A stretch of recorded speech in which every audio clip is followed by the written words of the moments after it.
Hi everyone, it's James here from TSR Jarvie Talks Tech. Now this is a kind of a two-pronged double bubble type video. Firstly, it's about how I record acoustic guitar, and in this case, a kind of a rhythm part using my rather beautiful Patrick James Eggle Saluda. I know Paul is quite a fan of Patrick's work these days, but it's also a video about this bad boy. This is a microphone that I've been involved with the design and development of for about the last 4 years. This is a production model of the new AIM Audio Inspire. And I'm a bit excited. Now, full disclosure, as I said, I am involved with this company. I'm not being paid for this video, nor do they know I'm making this video. But hey, just so you know, I'm probably going to say some nice things about this, but I want you to use your ears more than anything else when it comes to the audio examples and the stuff I'm talking about. So we're going to try some different things with the microphone. But first of all, I want to talk about recording this fabulous instrument. Now, this thing sounds great.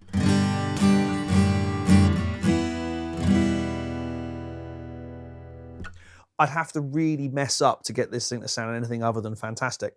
But what I tend to do is something a little bit different from what a lot of people do. The norm, if you like, is to get the microphone at the same level as the body and point the mic somewhere near the 12th fret. And fine, that works great for rhythm parts, and it would probably work absolutely fine for the sort of recording we're doing right here, right now. But I'm a great believer in it's easier to take away than it is to add. And that's certainly the case, I think, with EQ. So what I tend to do is record the guitar with a much fuller sound. Now, if you just decide that that sound isn't going to work for your particular mix or your recording, you can always roll some of that bottom end or some of that, that body sound out of your mix. But it's far more difficult to roll it in and to find it. So what I tend to do is I record with the microphone pointing somewhere near the 15th fret up and down over the body. Now that's not pointing at the sound hole, because I know as soon as you point the microphone at the sound hole, you're going to get that kind of woolly kind of sort of sound. It's not nice. But I find that if I record pointing at the 15th fret down over the body, I get a better sound. Let's just demo that. So this is my setting.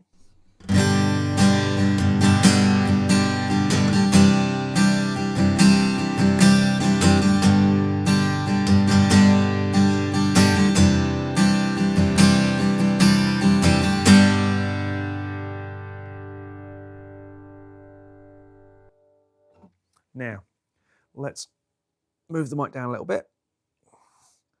Up.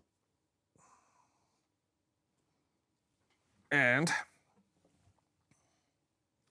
pointing much more towards the 12th fret on a level with the guitar.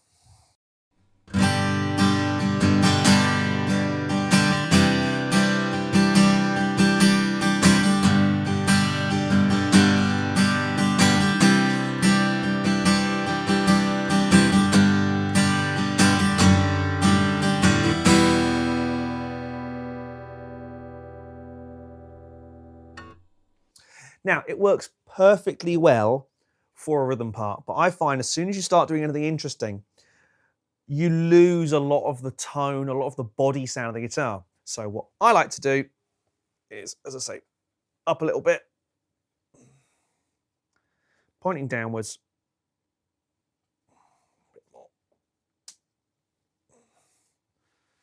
There we go.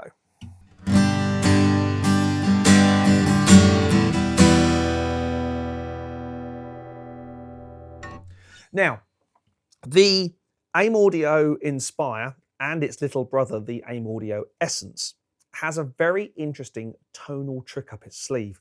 At the moment, it's set in what we call transformer mode, meaning that there is a transformer in the output stage of the microphone. Now, transformers tend to make the sound a bit more chewy, a little bit more warm, a little bit more rich. However, that's not necessarily what you always want for an acoustic guitar part. So what I can do is I can flick over to the electronically balanced output stage. Now, this is what I tend to use for overheads, what I tend to normally use for acoustic guitar. So in this case, it might give us a cleaner, slightly crisper sound for these acoustic parts.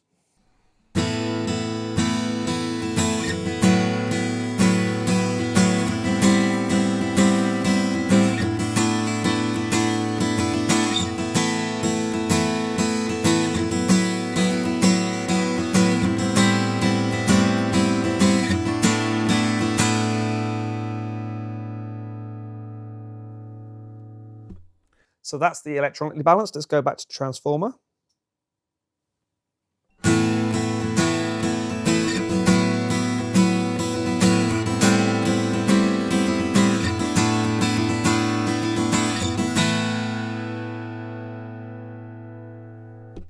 And back to electronic.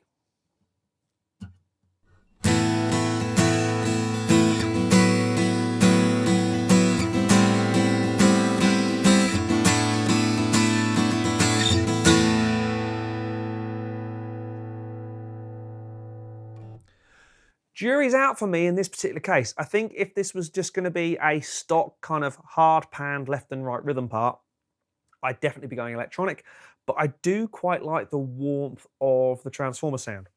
Now, the other cool thing, there are several cool things to be honest, that the Inspire has over its little brother, the Essence, is this is a multi-pattern microphone, meaning I can swap between 5 different pickup configurations. At the moment, we're in cardioid mode, meaning that most of the sound is being picked up kind of in a heart shape around the front of the microphone. Totally normal. Now, what I can do is go to a wide cardioid and see if that changes the sound at all. We're now going to pick up a much broader cross section in front of the microphone. So now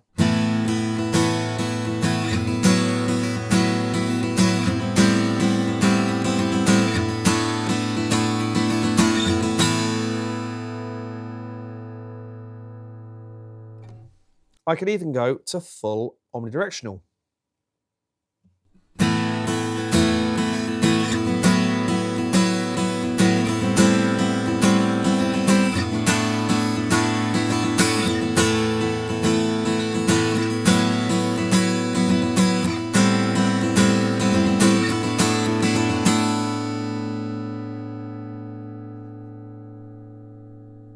Now, if we want to tighten up the focus, if you like, we can go the other way from cardioid to hypercardioid. Now, that's going to make it a lot more focused and a lot more directional.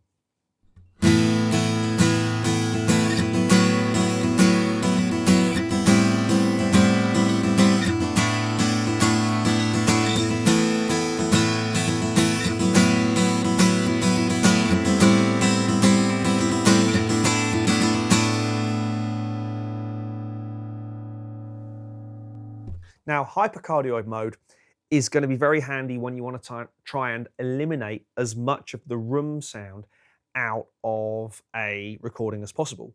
Maybe you've got other instruments close up that you want to try and eliminate out.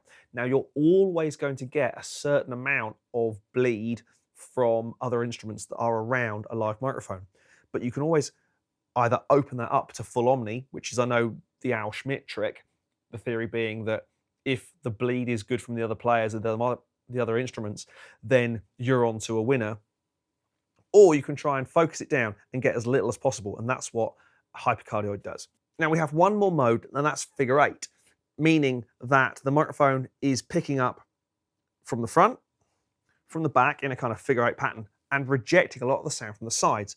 Now this can be really handy if you're in a really tight ensemble section where there's not much going on the other side of the microphone. But remember, it's now going to pick up exactly the same amount of signal from behind as it is in front. So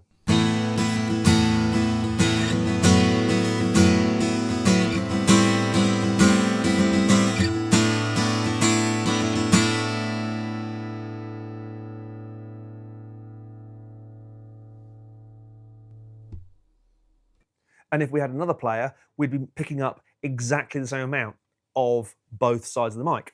Now, generally, I kind of record acoustic guitar in either cardioid or wide cardioid mode, depending on what's going on around me or the room I'm in. But this room sounds pretty good for acoustic guitar, so let's stick with wide cardioid.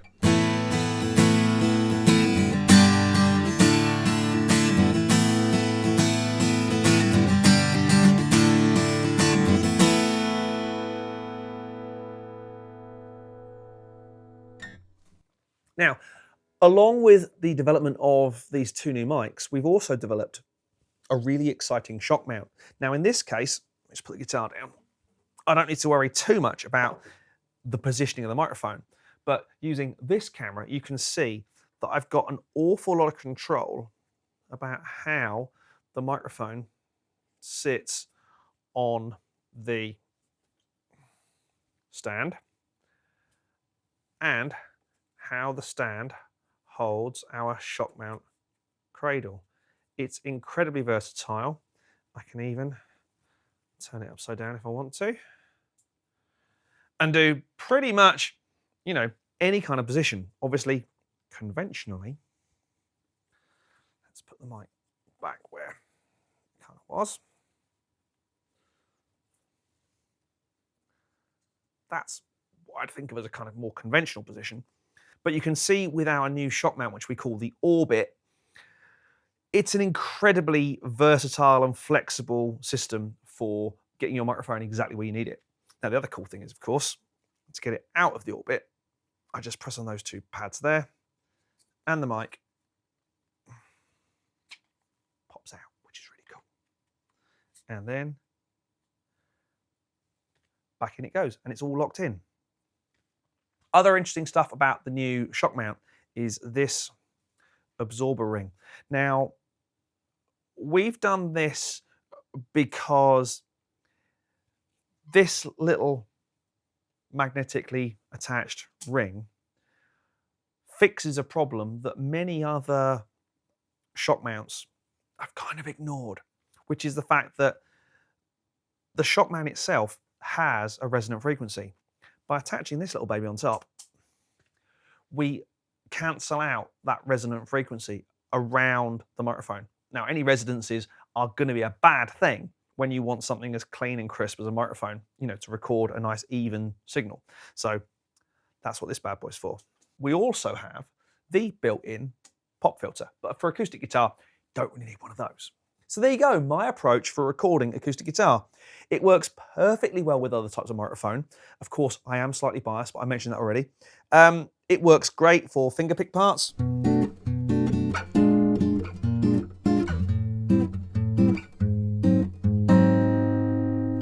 Remember, of course, you'll need to bring the gain up either at the recording stage or in the post stage to make the levels the same. But I think aiming the mic at the 15th fret, slightly down and slightly over, is the way to go. I think we did a video on the main channel about this several years ago, but I thought it was worth covering and certainly worth talking about the Inspire and the Essence microphones.